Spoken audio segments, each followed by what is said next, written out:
Right here in Central Alabama, the Magic City is steeped in musical history. Dinah Washington, Erskine Hawkins, Ella Fitzgerald, and many other black pioneers have all taken the stage at the Carver Theater. It was once a hub for nightlife in a segregated Birmingham. Since its opening in 1935, the venue has attracted some of the top jazz acts from across the country. And while many have traveled just to play here in Birmingham, other notable artists were born and raised right here in Alabama. That includes Big Mama Thornton, the face behind one of Elvis Presley's most iconic hits.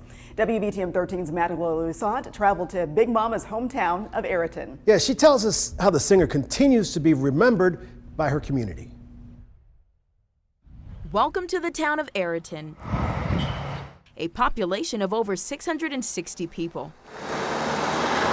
At the only traffic light in town sits an old bus station where a little girl named Willie Mae used to play her harmonica. She was like 8, 9 years old playing her harmonica, which her brother taught her to play.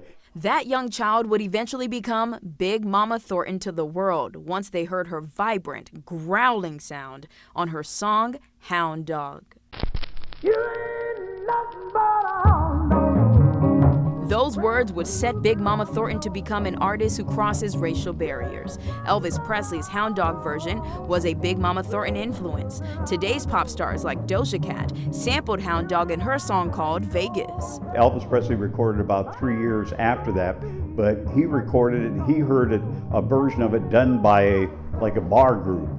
And that's where he picked it up. He changed the lyrics a little bit so it could appeal to the white audience. Gil Anthony is the curator of this old bus station turned museum. I just want people to realize what a force she was. For 30 years, he's been collecting as many flyers, album covers, and handbills he can find about Big Mama. It shows her versatility because she does some sort of contemporary R&B type things. Anthony and Big Mama's cousin, Benjamin Key, have been working on the museum together. We often tell Gil he has revived her life because she was dead to us, but he brought her back to life. Key is a counselor for Ayrton. He says his mother and grandmother always told him stories about Big Mama. This was a project that I was instrumental in trying to get here, and it was. I thought it would be something good for the town of Ayrton and for Dale County.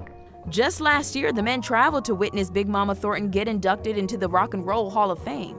To see that young people, knew that much about her and what she did for the music industry.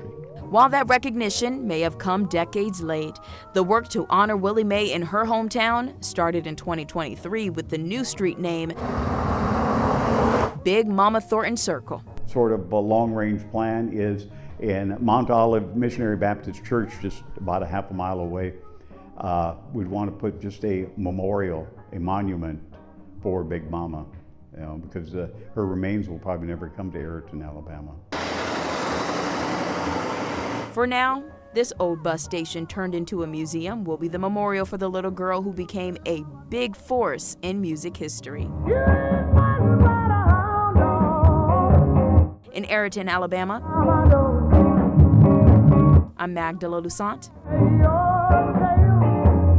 WVTM 13.